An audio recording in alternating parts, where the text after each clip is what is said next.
You're listening to the Options Insider Radio Network, the home of the Options Podcast. For more quality options programs, visit theoptionsinsider.com or search for Options Insider Radio Network in your podcast provider of choice. Listeners can also access all of our programming through our mobile app available in the iTunes and Google Play stores. Select programs are also available via live stream at mixlr.com/options-insider. That's mixlr.com/options-insider. Don't forget to follow along with your favorite programs and submit your own questions for the hosts at twitter.com/options, stocktwits.com/options, facebook.com/theoptionsinsider, or via questions at theoptionsinsider.com.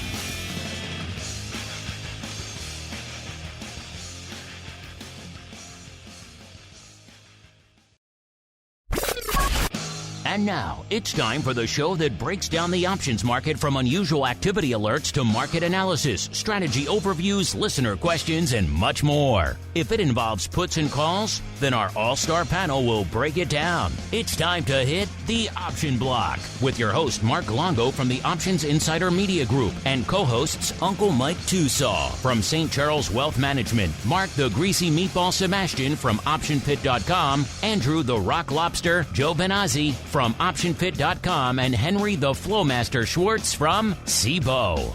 The Option Block is brought to you by CBOE. When it comes to trading volatility, trust CBOE, the creator of the VIX Index, for in-depth and relevant information. CBOE's tools and services gives you up-to-date trade insights, analysis, and positions of VIX options and futures. No matter what kind of trader you are, there's plenty of useful information to take the guesswork out of creating your portfolio strategy and to help you make more educated moves in the market. Visit www.cboe.com/VIX today to learn more.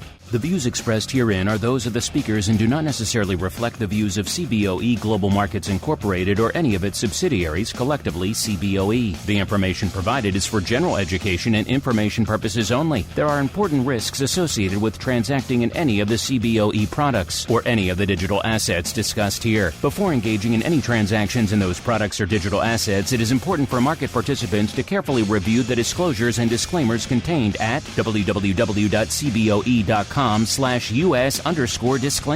These products and digital assets are complex and are suitable only for sophisticated market participants. These products involve the risk of loss, which can be substantial and, depending on the type of product, can exceed the amount of money deposited in establishing the position. Market participants should put at risk only funds they can afford to lose without affecting their lifestyle. And now, get ready to hit the Option Block. All right, everybody. That music means we are back once again for the Thursday edition of your bi-weekly options extravaganza, known around the globe as the Option Block. My name, of course, Mark Longo from don't forget the OptionsInsider.com, the place to go for all sorts of fun, compelling, we hope engaging options content. All the earnings, move results, reports, links to all your favorite shows, and a whole bunch more, including a link to get your name, get your butt in the old secret club, theoptionsinsider.com/pro. I get you access to all the cool stuff we're doing on the pro side, and trust me, it's a lot of cool stuff. And of course, if you like what you hear, this, anything else on the network, throw a star, a like, a comment, or whatever your platform lets you do. Throw it our way. It does help new people continue to discover the content as we go around the horn and discover who's joining us on the old program today. First, let's go out to the sleepy options hamlet known as St. Charles, where we are joined once again by the uncleest of Mikes, Mr. Uncle Mike TOSAW from St. Charles Wealth Management. Uncle Mike, welcome back to the program, sir. Always great to be here, broadcasting live from the sleepy hamlet of option trading. Everyone else in the town still asleep. So Uncle Mike, he has to be a little quiet. He has to use his indoor voice. As we keep on rolling, let's go around the horn. Let's see if the Skype gods are smiling upon him. He's having some technical issues way out there on the hinterlands of Maine. You know, sometimes the string, I should say, attaching his tin can to the other tin can in central Maine gets broken, and then things get wonky. But I do believe we are joined once again by the rockingest of lobsters, Mr. Andrew GIOVINAZZI from OptionPit.com. Mr. G, welcome back to the show. Is your tin can and string working, sir? I don't know. Can you hear me okay? Yes, we can hear you. Okay. Yes, I am. It is working okay, and I must get my small dog, my steed. Okay, you go get your steed while we go around the horn. I believe he's back in NYC, listener, so we're not doing the show in the same room again. He is the FLOWMASTER himself, Mr. Henry Schwartz from CBOE. Mr. FLOWMASTER, welcome back to the show. Where are you joining us from today? Thanks, Mark. Yes, I am in Manhattan. Everything is good here. I don't have a steed. I want to get a steed. I think we all need steeds now as we keep on rolling right on into the trading block. It's time to break down the latest topics, trades, and trends in the world of options. It's time for the Trading Block. All right, everybody, welcome to the Trading Block, the portion of the show where we break down what the heck is trading out there. I'm looking around the studio here. It's loaded up with goodies for a lot of you pro folks out here. So I'm not sure where I would put a steed if I were to acquire such thing. Not sure if the zoning of downtown Chicago allows the housing of steeds in studios. But hey, we cross that bridge when we come to it. Better to ask forgiveness than permission, I always say. Of course, shoveling the poop of the steed in between episodes of the shows, probably not my favorite. That's probably what the producers and the interns are for. I'm here to break down the markets out here today, listeners. And we got kind of a weird one. We're coming off the heels of some big earnings numbers and also a big CPI number out there. And those CPI number, inflation looking like it's at least coming, I won't say coming to grips, but at least coming in along the lines of expectations, perhaps even a little bit better, depending on where you were looking. So the market obviously liking that. Disney reporting some numbers last night. The numbers seem to be mixed across the board. A lot of the outlook, not great, but the market did seem to like what they were putting down out there. They were up about 3 points at one point there. So at the end of the day, more buyers than sellers. So those folks out there liking themselves a little bit of the old Diz. And all of that was lifting the markets. We were looking up to about 45 and a quarter or so on the S&P, which is roughly 50 handles north of where we are right now, listeners. Right around 44.75. We're pretty close to it. Still up, but only up about 10 handles, or about 0.25%. I say that to say it doesn't seem like today's rally has a ton of legs. It wouldn't surprise me if we are red even by the end of the session out there today. Up about 0.2% right now. The Dow up about 1/3%. And the NASDAQ also up about 1/3%. So intriguing stuff out there. Earlier in the morning, we did see them, of course, as this rally was really in high gear, we did see them come in for VIX. They crushed it down to about 14 2/3 or so. It did seem like the event risk was out of the market with CPI, and they were just coming for VIX. Since then, as the worm has turned a bit out there, we have seen VIX start to rally again, back up to about it was 15 and 15.65. Now it's up to about a 16 as we're kicking off the show. So that puts it still down from where we were on the show last week, only down about 0.25 point. So intriguing stuff. We'll see, probably up on the show at least in a few minutes. VVIX at about 100 when we kicked off the show. It's up 2 points. So we're back in triple digit land, listeners. So stay frosty, stay on your toes. VXX 2440 when we commenced operations. That's down about 0.6 point. UVXY 1790 down about 0.8 point. Again, I'm sure if I re-racked those now, they probably would be a little bit higher. SVIX 2760 up about 0.8 point, and UVIX 410 down about 0.15. And our old friend VolQ, aka the at the money vol of the NASDAQ 100 at about a 19 1/4, up about 1/4 out there. So an intriguing day. The market kind of poised on a knife's edge right now, listeners. Not sure really where it's going to go. Has retreated aggressively from the highs. But let's go around the horn and see what's catching everybody's eye. Let's start out there in the land known as Manhattan, where we are joined once again by the FLOWMASTER. Mr. FLOWMASTER, sir, what is catching your eye out there in today's kind of topsy-turvy markets? Yeah, it's a little volatile if you look at the kind of the intraday swings. It was a pretty solid spike higher this morning. To see the S&P futures up 45 or 50 was kind of fun. It has faded. We're kind of think we're up about 8 or 9 handles right now. Actually, I mean, I don't know if it doesn't feel to me like we're sitting on a knife's edge. I think that, we had CPI data this morning too. So, to me, it kind of feels like, the market is kind of trudging along, with, the general view that the soft landing is going to be fine. I saw some rumblings about deflation in China hit the tape yesterday, and actually heard an economist talking about it last week. So that might be something that kind of starts to pop up because that makes people pretty nervous. But I mean, otherwise, it feels kind of like a normal day to me. Volume's pretty solid. Running around 45 million contracts a day. VIX is back around 16. I think we had a brief moment up at 18, but now we're kind of back at 16, which really nowadays feels like kind of the average, maybe the low end of the average, but kind of just kind of a normal day. I maintain my point, sir. Balanced on the knife's edge. Because it sounds much better for radio than just a normal day. I think that's our title for the show. Balanced perilously on a knife's edge. What do you think, sir? I would download that episode if I saw that. That is compelling. You can go with that. So, yes, collectively, listeners, we are all still balanced dangerously on the edge of the knife, wondering which way the market will go hither and yon. Let's go now to Uncle Mike, because we know which way he thinks the market's going to go. If he had his druthers, it'd be right back up 50 handles, back to where it was a little while ago. Uncle Mike, sir, what do you think right now as these markets balanced precariously on the edge of a knife, sir, as everyone has confirmed here on the show already?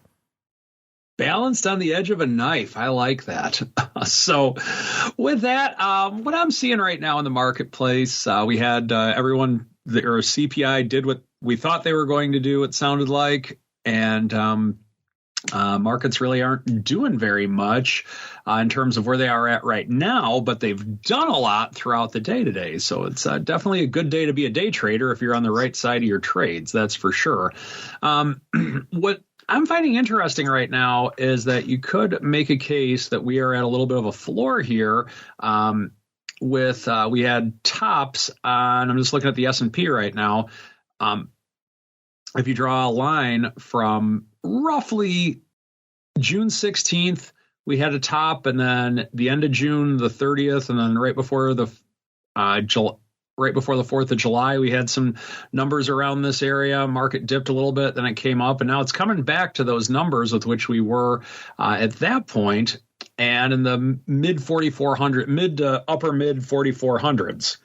And so this could be a little bit of a area of support for the market in the short term. But one thing that I do think is important right now is that I still remain cautious, because that little technical potential thing that I mentioned has to fight a lot of things right now. It has to fight the Fed. It has to fight the uncertainty out of China. And let's not forget, we are into election season. It's going to become more and more to where that's going to be a factor that's moving markets. And maybe it's good, maybe it's bad for the market. Who knows? But that's another thing with which we have to kind of have an overcoming of, if you will. And so on there, with the uncertainty with which we have, that's kind of an area to where I think you need to be very cautious. Now, if we do go to the upside, the areas with which I like right now of where the market could go, I believe the next step up, if we can get past the 4,600 mark to where we kind of had a little bit of a top from tops in February of 2022, tops in April of 2022, and then just recently we couldn't really get through that.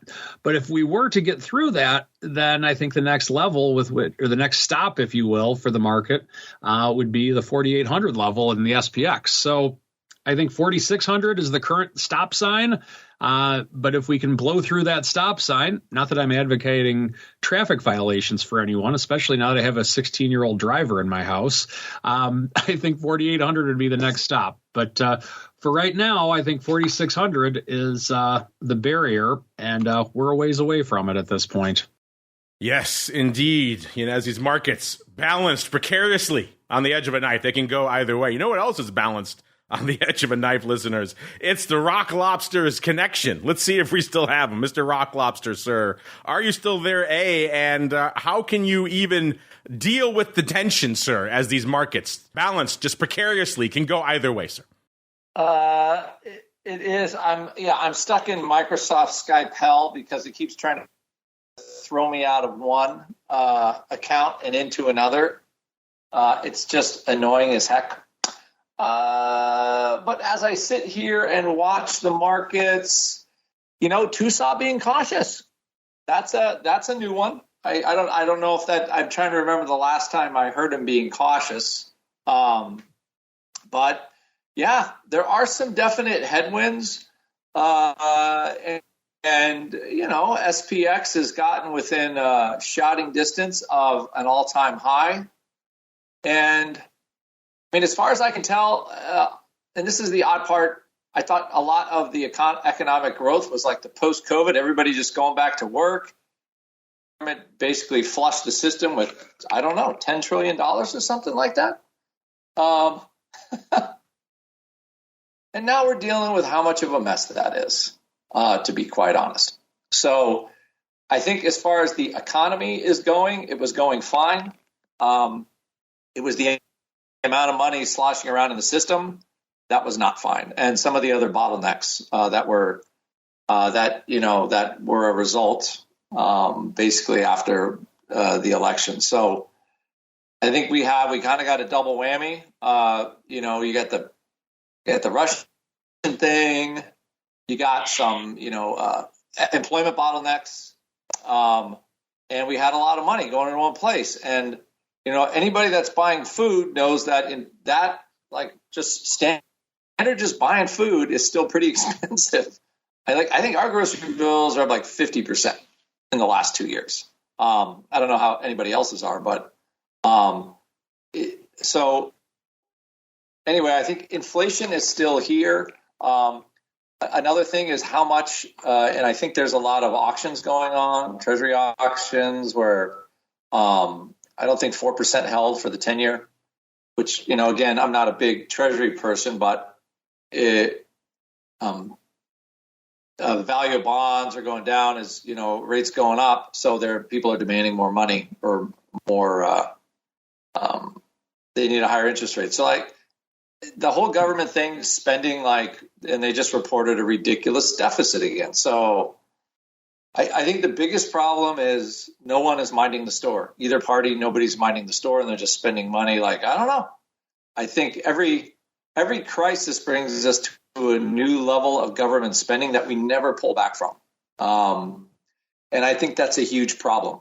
So as of right now, that's where we are. And I think traders are starting to look at the level of equities and saying, hey, is this sustainable? Now, most, or I would say a big chunk of the rally this year was because of 10 stocks. And I think they've all plateaued for the most part. So I thought at least the thesis would be, hey, that this should be better for the other, if the economy is growing because we've thrown so much money at it, this should be better for, basically the other 490 stocks in the S&P 500. And I still believe that, but as of right now, that part of the market has not really picked up stock prices.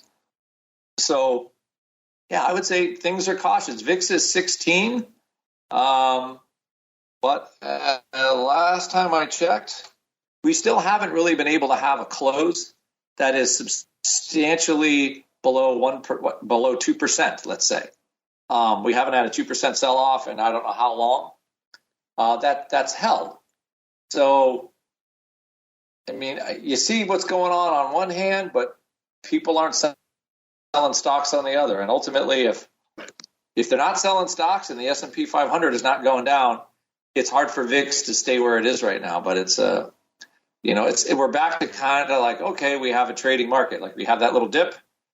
You have to make sure you sell whatever put you own, and then wait for the rally back. So I think we're stuck in a little bit more orbiting market, and maybe 4,500 is the new orbit in the short term. So I was actually looking for flies struck. The long side of the fly was 4,500 today, and none of the pricing looked very good. So maybe I'm not the only one with that idea, because the liquidity provider certainly was not. They weren't giving those flies away at all this or at least this morning. So I'll look again this afternoon, but as of right now, it does not look like the market wants to hold up, even though the inflation number is, it's decent. But now if the market doesn't care about that, then we're in kind of another kettle of fish. So I'm going to jump into the TOSAW, cautiously optimistic camp. But I think the best thing that right now that could happen is the government says, hey, we're going to freeze spending for the next 2 years. I think that would give people a lot of confidence. It's almost as if, sir, these markets are balanced precariously on the edge of a knife. So yes. I'm going to keep ramming that home until we all agree here. See, you know what? Some of these numbers are actually backing me up a little bit. I've always said VIX likes a good whipsaw intraday, and we are seeing S&P pretty much unched now, listeners. Man, we are giving it up here. Again, some might say balanced precariously on the edge of a knife. 746,000 contracts on the tape right now in VIX land. So we're already pretty much at the ADV, which is 765, listeners. So that's a bit of a banger day for right now. We'll see where we end up at. Are we going to break 1 million today? Seems like we're on trajectory for it. A couple of big trades out there could easily put us in that direction. And that's, again, showing that the market's not tranquil right now. They're putting up some numbers. SPY saying, look out below, 7.25 million contracts already. The ADV a little over 7.5. So spoiler alert, could hit that in a few minutes. So SPY definitely liking a good whipsaw out there today. The S already over 2 million, 2.01 million to be precise right now. The ADV 2.8 million. Who says these markets aren't balanced? Dangerously on the edge of a knife. Listen, let's look at these numbers. How could you argue with me? IWM 622,000, the ADV 852. So yeah, spoiler alert, it's probably going to get there as well. And the Qs, they're almost already there as well. 2.81 million already up in the Qs. The ADV 3.5 million. So this is a banger day. Listen, let's go out to the single names and see if they can deliver. You know our barometer for single name bangers. 300K is usually that line, and we are close, listeners. We are within spitting distance. In fact, let me just re-rack this right now and see. Yeah, about 274,000 contracts is where we are right now. So not quite over that 300K level, but pretty freaking close. That gets us to good old Softy. Again, the market's had a wild ride. A lot of these big leading names also have had wild rides. Let's just detail some of the saga that is Softy today. It's up about 40 cents right now today, so almost unched on the day. They rallied it all the way up to 328.25 this morning. It is trading 322.64 right now. It got down to 322 almost even, so it's had about a $6.25 range already today. My goodness, this market, again, some might say, poised on the edge of a knife. Number 9, we got good old Palantir. This one has been a perennial top tenner ever since it announced earnings last cycle, and it rallied from around $7.50 all the way to where it is right now, 15.5, and it got even higher in between, up to about 20.25. So we were talking about this, seemed like they wanted to rally it to the 20 handle. It did get there. Then it gave up the ghost pretty hard. It's off $3.50 over the past 5 days. Of course, you look at it today; it's had an interesting day today as well. It's up about 20 cents right now, trading right around 15.40. Got as high as nearly 15.90, and the low of about 15.25. So we'll see. This might turn red on the day as well. 283,000 contracts for Palantir, and the number 9 spot. Number 8 is Ford. I haven't talked about Ford in a while. 305,000 contracts for Ford. They're coming for Ford today, off about 55 cents or about 4.25%, trading right around 12.20. It's had about a 60-cent range on the day today, which is decent for Ford. And certainly a decent paper, 305,000. That sounds like we're going back to the old meme stock days when everyone and their mother was slinging Ford thanks to that sizable Rivian stake. Number 7, we've got AMD trading 110 and a third, off about 12 cents or so. 421,000 contracts for AMD. This one is another one. It had a high of nearly 114, and they crushed it down to 109.80.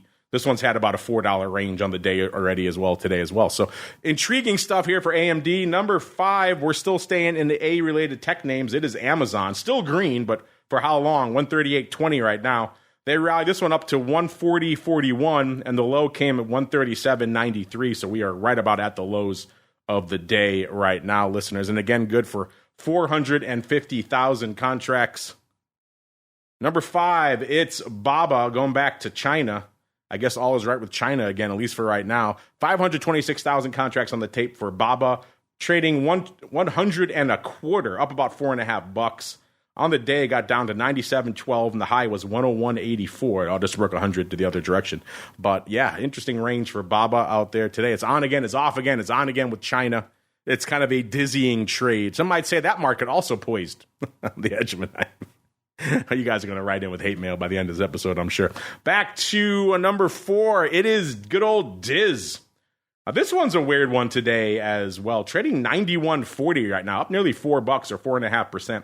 This is a head scratcher because if you look at all of the numbers coming out of Disney, they weren't great. I think really international parks was one of the few segments that actually did all right for them. Everything else was pretty much down. You look at all the major headlines coming out of their announcement. New York Times, Disney streaming losses and TV decline are a 1-2 punch. CNN, Disney Plus hikes prices as sales sink across the company. Barron's, why ESPN's pen deal isn't good news for Disney stock. So it seems like just a litany of negative headlines. And they crushed this thing early. They got it down to 87.88 after opening at about $90 even. And since then, they have rallied it. So if you go down to the low, 87.75, it's at 91.5 right now. So they have rallied it hard. So very interesting. A lot of analysts coming out and slashing their price targets as well, but apparently more buyers than sellers out there today. So intriguing stuff. What were your thoughts on the Disney earnings, listeners? Intriguing stuff. The initial blush was positive last night too, which kind of surprised me. Again, it's all about how they spin it. It's a shell game. We all know this by now.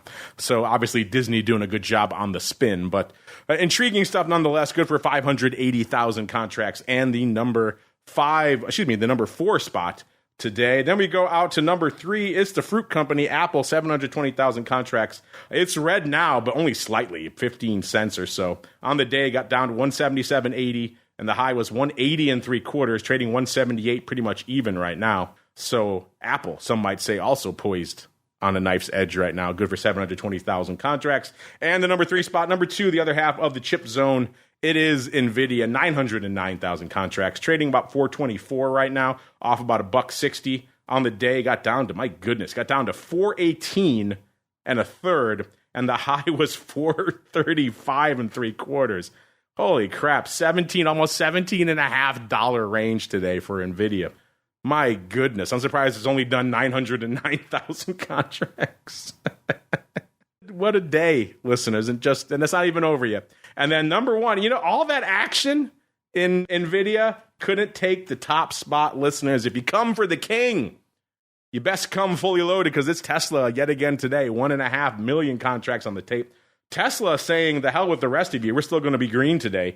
Up about 2 1/3, about 1%, trading 244.5. Of course, intraday got up to about almost 252, 251.80. So they have shed most of that. They got down to as low as 243.80. Obviously, they bumped about 80 cents from there. But man, takes a lot to dethrone Tesla. Even with news, their CFO leaving, all kinds of news. Every day that ends in Y, there's crazy news in Tesla. 1.5 million contracts today, outpacing. It's almost beating NVIDIA and Apple combined. I mean, that's crazy out there. But that's where we are right now. Speaking of crazy, obviously earnings season driving a bunch of action this week. We had Palantir on Monday and Beyond Meat. Tuesday, we had UPS, AMC, Bumble, Duke Energy, a.k.a. The Duck. Wednesday, Roblox, Sony, some company called Walt Disney, never heard of them, Wendy's. Today, of course, Alibaba, backed. You guys still care about them? And Six Flags. Intriguing stuff. Luckily for you folks, we are looking at some updated earnings move results, and earnings season reports. You folks can check those out for yourselves over there, theoptionsinsider.com. Right now, the season hanging out. Still at a fairly robust 121%. I got to imagine we're probably going to come in from there. The long-term average right now is 98%, and that is in and of itself pretty inflated. We were down in the low 80s, if not below, in kind of the height of the pandemic. So intriguing stuff. We have a lot of data on this stuff going back years now, listeners. If you want to check it out for free because we like you all, we won't make you pay for a research subscription to big houses like Goldman and depositing big money with them. Nope. Just head on over to theoptionsinsider.com, click on the Options News and Articles tab, and you can begin your journey to the dark side as we continue our journey right on into the Odd Block. It's time to break down the most interesting, unusual, and downright questionable options activity that's been identified by theoptionsinsider.com. It's time for the Odd Block.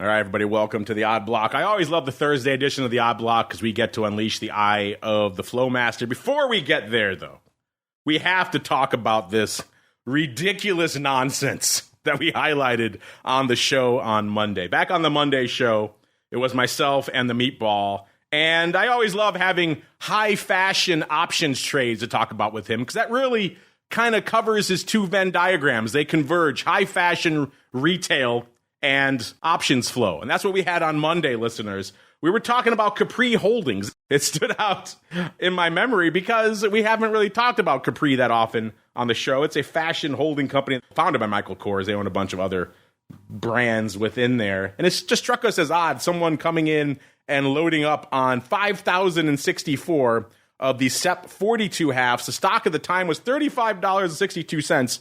They paid about 77 cents for these things through the offer. So they really had to get a hold of these bad boys. And it just struck us as odd. It was a weird trade, very aggressive for a fashion house.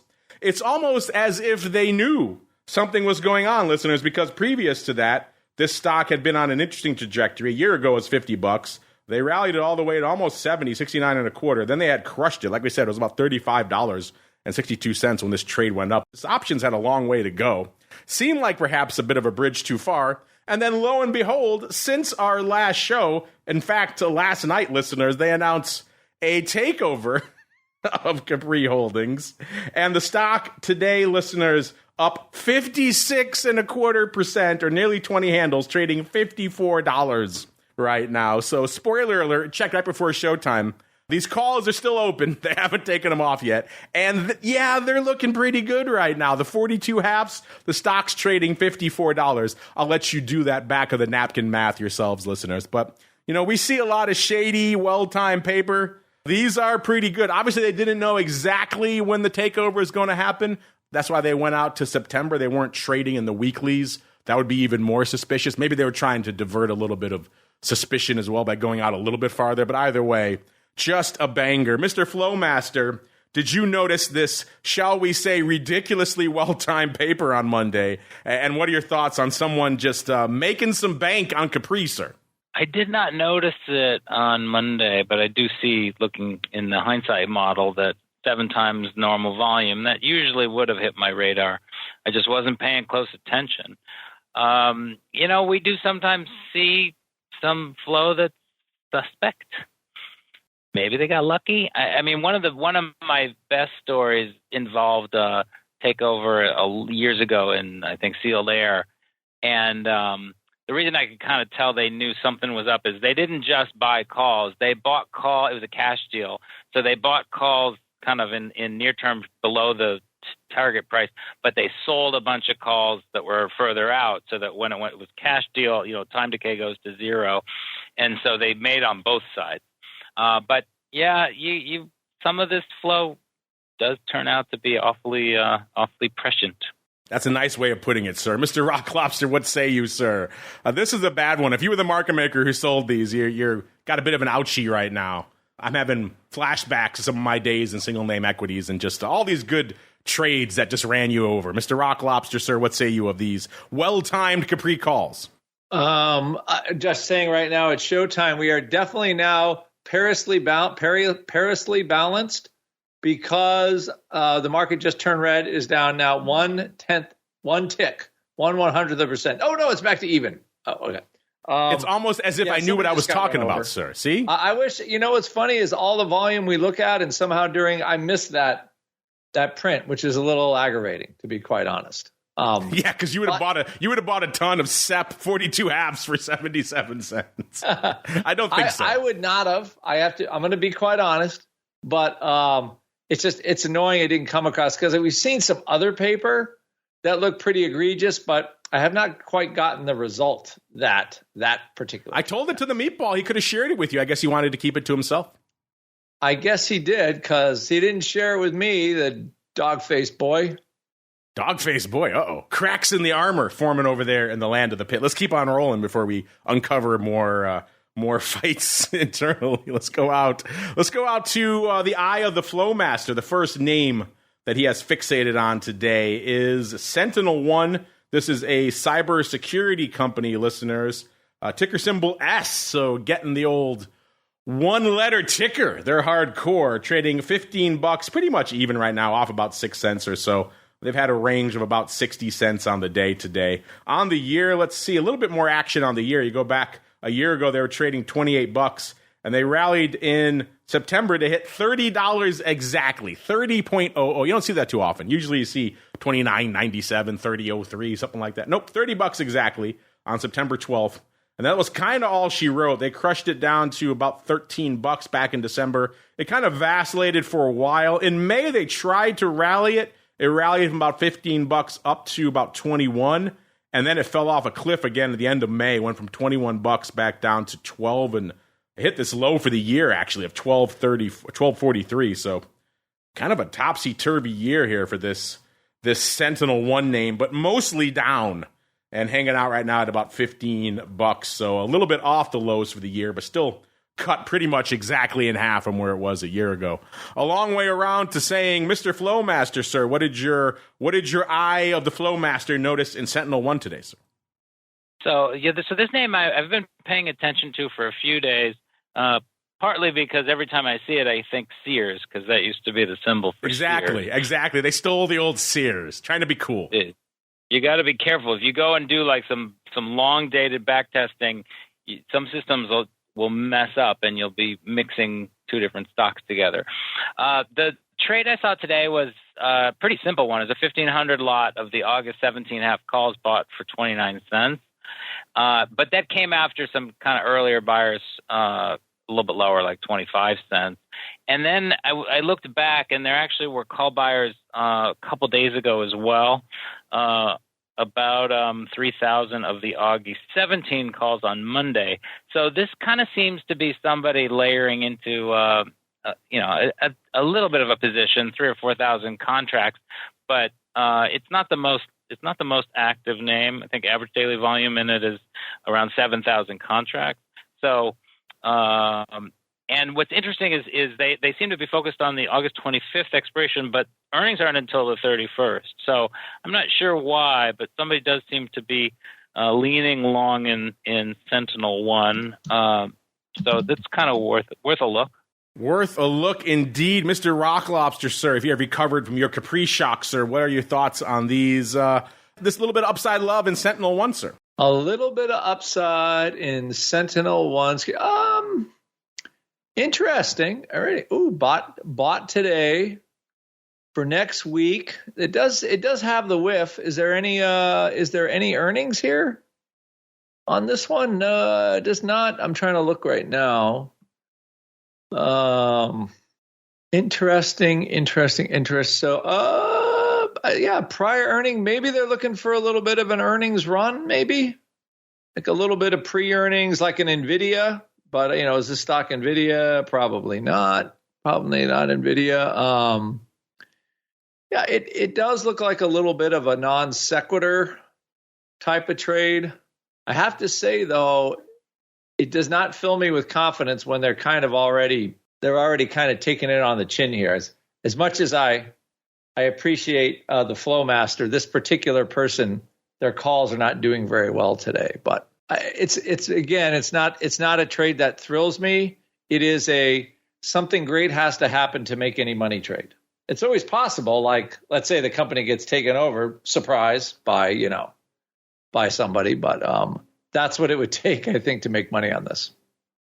We know what it takes to make money in your Capri calls, Mr. Rock Lobster and Mr. FLOWMASTER, is you sell them. I just happened to check right now, and the person who bought those 42 halves back on Monday dumped them a little while ago for $11.60. So they bought them for 77 cents, roughly, listeners. They dumped them for $11.60. So in case you don't want to do the math, that's about $5.5 million just on that 5,000. I think they did a few thousand more on top of that as well. So yes, they were able to liquidate those. The broker, no one froze them. Hopefully someone is taking a second look at that trade now. That one is just suspiciously well-timed. Maybe we'll highlight it just so the regulators can have a second look. Maybe you want to take a look at these. As we keep on rolling, Mr. FLOWMASTER, he's keeping with the theme of the show today. He knows we are balanced precariously on the edge of a knife right now. And so is the world of online gaming and wagering, obviously sports wagering. In particular, DraftKings, one of the leading names in that space. Of course, this recent deal with ESPN taking over the old Barstool Sportsbook could pose some challenges for them. Obviously, ESPN now, they could be in position to hype their own products, which we have seen them do when they have a relationship with the sport. They get much more heavily vested in it and promoting it and talking about it than they were before. Look, they have a deal with UFC to put their stuff on their app, and now all of a sudden they talk about it and promote it all the time. So they do talk about the things that they have a vested interest in. So their journalism kind of falls by the wayside when the numbers are involved, and that's what people are worried about maybe here with this deal, which is why DraftKings taking a turn today off about 2.75%, trading $27.50 off about $0.75. It got as high as nearly $29 earlier today. So they have come for it. And again, no surprise when you got the twin guns of Disney and ESPN taking firm sights on your business. Never a good thing, probably in the long term. Even though a year ago it has been a good run for DraftKings. A year ago they were trading $19.35. Then they crushed it. Listen, they crushed it all the way down. In December, it got to $10.69. How much of that do you wish you bought now, listeners, back in December? So they ended the year pretty much on the low. And then since then, it has been straight up. They're up 149% since the first session of this year. So my goodness, quite the run, listeners. They got to 34.5. That was back in the end of July. Obviously, this news taking them down about $7, but still looking pretty good. Up about 149% year to date. Going back a year, they're up about 42%. So intriguing stuff. Mr. FLOWMASTER, sir. DraftKings poised precariously on the edge of a knife. What did you notice out there, sir? Well, I found this trade because first I went looking for a ticker called Knife, and there is one, but it's awfully thin. But then I remembered CBOE does have an exchange called the EdgeX.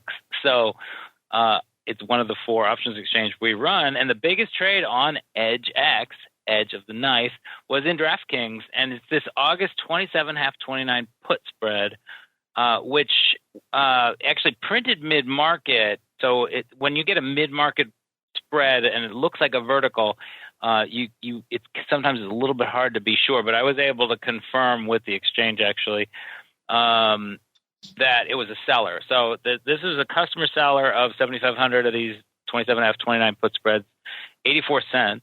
And I actually think they might be adjusting the 25.29 put spread was bought a couple days ago when the stock was about $1.50 higher. So if that's the case, and it kind of feels like it to me, they're kind of taking some gains on the fact that the stock has sold off and resetting their exposure a little bit. So I think it's an interesting one. I love kind of looking for trade, looking for new flow, I think is probably the most exciting.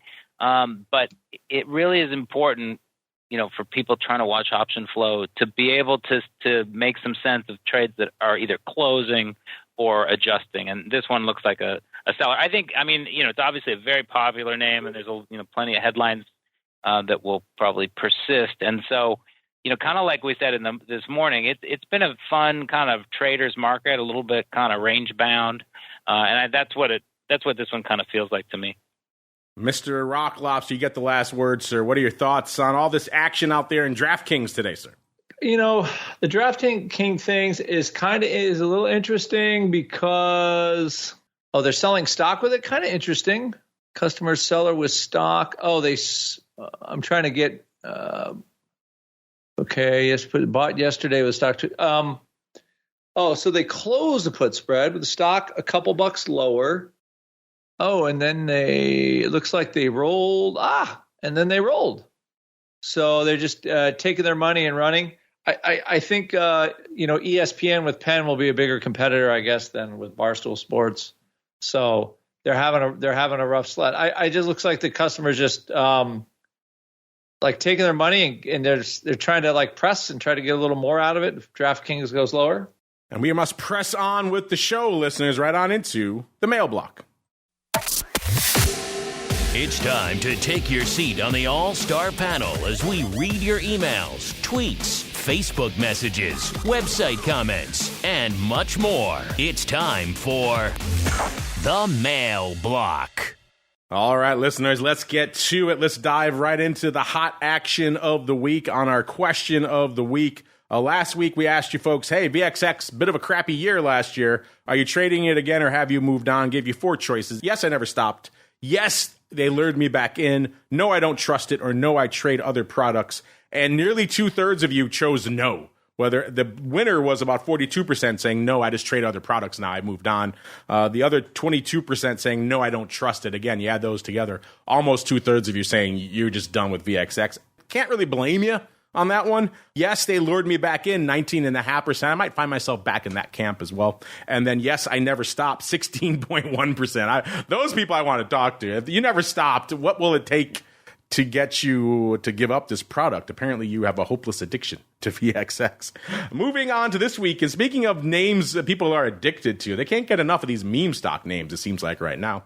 Our question of the week right now, we've seen a resurgence of volume in AMC, GameStop, SoFi, Mara, and other popular names from the 2021 meme stock frenzy, which raises the question, is the meme stock frenzy back?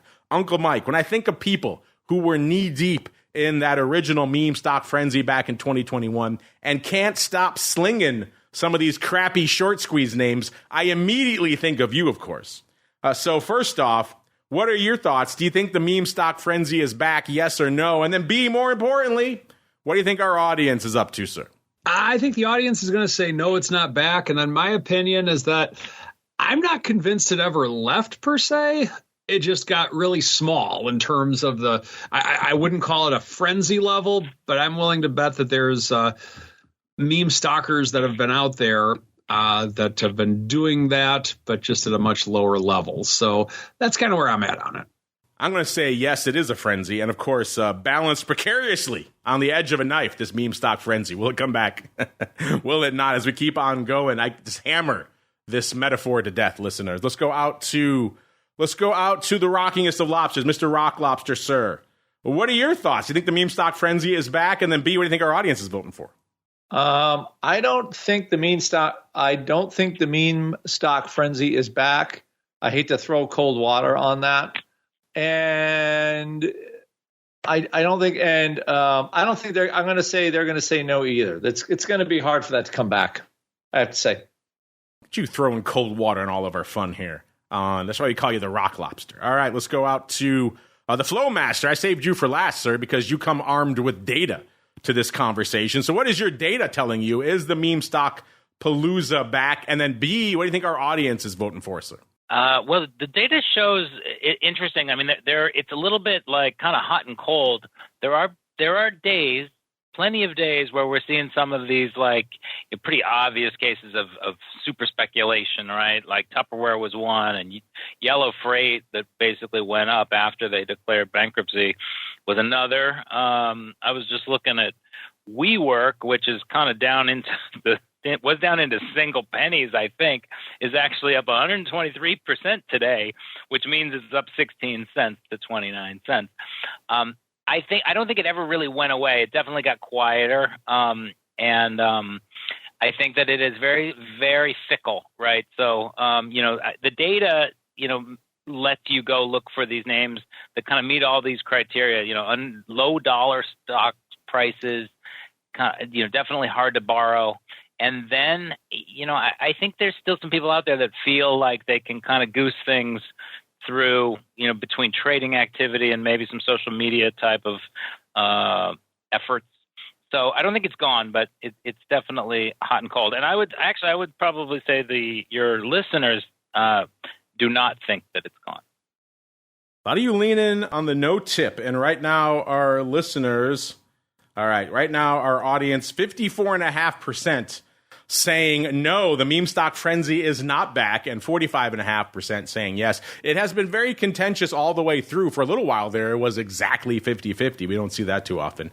You got about a day left, so if you haven't voted yet, at options on the old Twitter/X platform, listeners. As we keep going into our final segment, it is time to go around the block. It's time to tell you what we'll be watching on our trading screens until the next episode. It's time for Around the Block.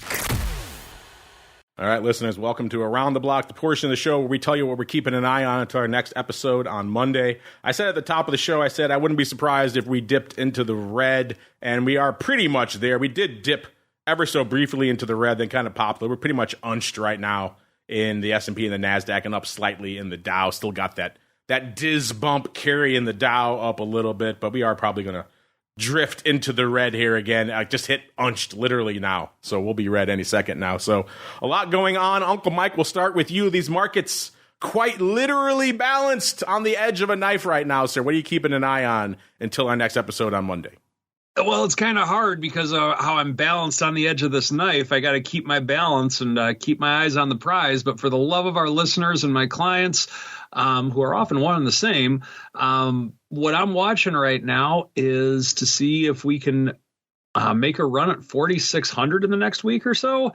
I don't know if we will, but I think that's the main barrier. And a lot of the news is out.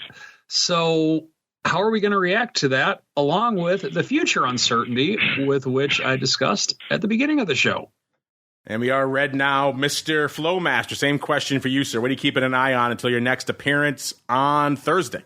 I think I kind of feel like we're going to be a little bit sideways. I put a presentation together yesterday for short-term 0DTE options activity. I'm doing a webinar on interactive brokers next week where I'm going to mention it as well. It's obviously been a huge kind of growth driver in the products that have it, which is, SPX was first, but also it's very active in SPY and Qs and NASDAQ.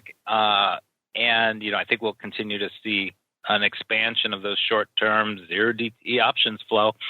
Today, actually, when we started the show, I think more than 55% of the SPX flow was 0-day. And to me, Trade Alert and LiveVol are great kind of systems to obviously keep an eye on the activity. But for traders who are quantitative and like to dig into data, it's a lot of fun because the math is actually easier when you're talking about one-day options, right? You don't really have to worry about vol. You have to worry about the price you bought it at and the price that it expired at.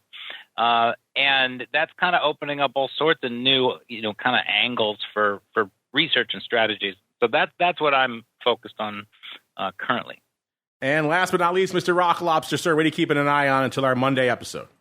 I got to look at the same thing. I'm with TOSAW. The news is out. I don't think the market likes it.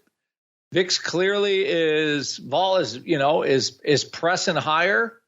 I think these bond auctions are starting to spook the market. I think the amount of debt and I'm just going to say, reckless performance by our elected leaders, all of them, is starting to give people a little pause. And that's where I think and we haven't had a pretty decent sell-off in a while. So I think that's I want to say the negative side of the coin. On the positive side of the coin, most of the earnings have been fairly good, except for Apple. There wasn't really any big surprises. I think, again, that the bond market is definitely the dog that wags the tail. So if it's sneezing, equities are sneezing as well, or, equities are catching COVID. So I think that's what we have. So I don't know when maybe the PPI tomorrow will calm things down, but to be quite honest, I think we just kind of meander around because there's not, there just hasn't been the real taste to really sell equities hard yet. But that's what I got for you. It's almost like these markets are balanced dangerously on the edge of a knife, sir, So. on the precipice, yes. All right, listeners, that music means We are done with our balancing, at least for this show, at least for right now. If you want more balancing in your lives, a little bit of vol talk maybe as well, come back in about half an hour if you listen in live. We will be chatting with the once in future and now present Dr. Vix to break down all the action in the world of futures options. He's loving himself some crude oil and nat gas and gold and everything you can think of under the sun that trades over there. So he's loving himself, the old CME hot seat. So join us in a little while for that one. Of course, if you're listening after the fact, just hit next.